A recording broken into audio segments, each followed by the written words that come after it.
BSc Nursing 5th semester. Today I am presenting of the group 5. The group 5 is the topic fetal circulation.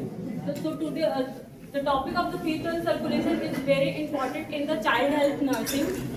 So I will introduce what is the fetal circulation. So for fetal circulation in which the fetus grow inside the mother's uterus where the lungs are non-functional and cannot perform the breathing. So fetal circulation occurs. Instead of the lungs, the placenta becomes the organ of the respiration, nutrition, and the waste removal. That's why this is a very different circulation from the adults. In this presentation, we will explain the structures, the pathway, and the changes occur in the fetal circulation and the conclusion. Before understanding the fetal circulation, we must need to know their main structure involved in their function. First is placenta. Placenta is like fetal lungs, kidney, and digestive system because it carries the oxygen and nutrition to the baby and carry back waste from the baby to the mother. Have umbilical cord. Have two umbilical arteries and one umbilical vein. Umbilical vein carry oxygenated blood from placenta to the baby, and umbilical artery can carry back carbon dioxide and waste from baby to the placenta.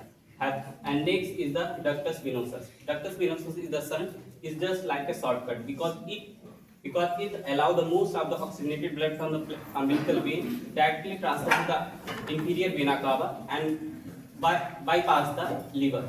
And heart is the fourth chamber, and foramen ovale. Foramen ovale is the opening between left atrium and right atrium. And next is the ductus arteriosus. Ductus arteriosus is the connection between pulmonary artery and aorta.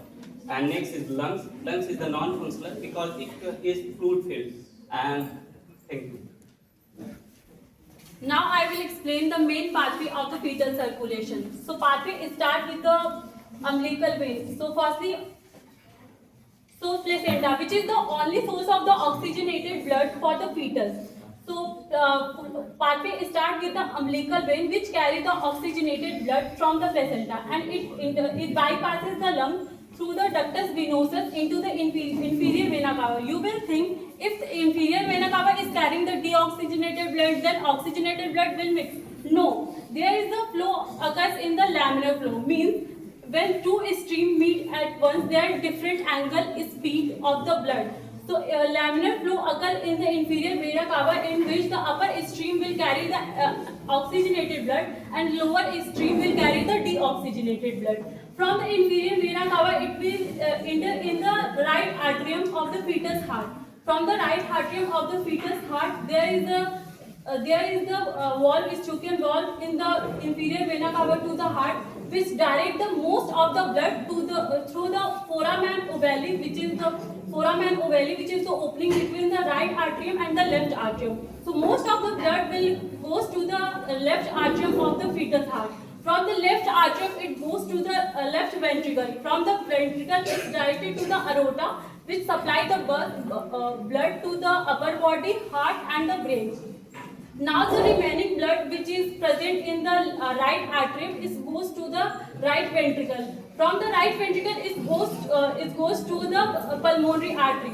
From the pulmonary artery it bypasses the lungs. Here is the ductus arteriosus which gives blood to the descending aorta. From the descending aorta it supplies blood to the lower body. And finally the umbilical artery, which is carry the deoxygenated blood supplied to the placenta for the waste removal and they regain the oxygenated blood. Now Pragati will explain the changes. I will explain the changes after birth.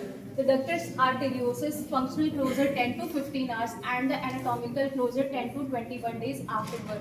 And the remnant form is the ligamentum arteriosum, and the ductus venosus is the after removal of placenta functional closure after birth, and the anatomical closure 7 days after birth. And the remnant form is the ligamentum venosum, and the umbilical artery functional closure spontaneous and the 2 to 3 months after birth, and the structure form is the medial umbilical ligament.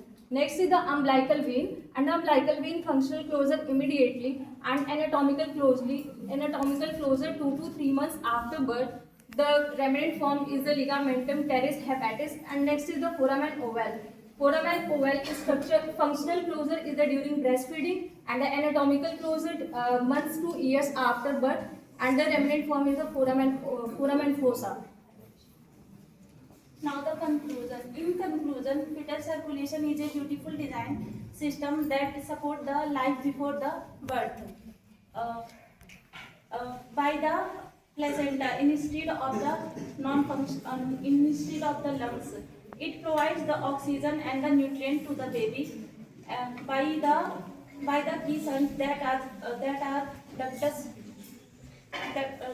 venosus and foramen ovale, ductus arteriosus. And at the birth when the baby cry first, the placenta connection cut and the shunts are closed. Thank you, evaluators, for valuable time and patience.